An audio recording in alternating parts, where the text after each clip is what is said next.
पालघरमध्ये भाजप कार्यकर्त्यांनी अंतर्गत वाद चव्हाट्यावर आणलाय। भाजपच्या माजी शहर अध्यक्षावर महिलेला मारहाण केल्याचा आरोप आहे।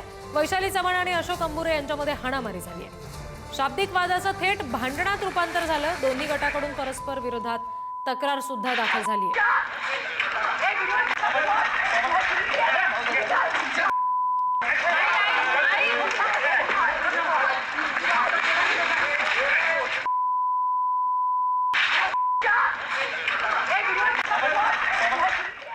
माझं थोडंसं ह्याच्यावरचा ताबा सुटला, मी त्याला शिव्या वगैरे दिल्या, हे गेलं जे नसत्या दिल्या तर हे मॅटर जरा एवढं हे झालेलं नसतं।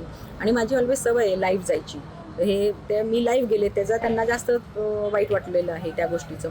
पण एका स्त्रीबरोबर कसं वागावं, तिच्याशी कसं बोलावं, किती सभ्यता ठेवून हे केलं पाहिजे, हे प्रत्येक पुरुषाला थोडं समजलं पाहिजे की आपण कसं हे करतोय, करून काय बोलतोय। आणि जेव्हा खास करून आपण एखाद्या ह्याच्यासाठी रिप्रेझेंट करतोय किंवा आपली वाईफ एखाद्या गोष्टीला रिप्रेझेंट करते, तर अशा वेळेस तरी आपण लक्ष ठेवलं पाहिजे या गोष्टींचं।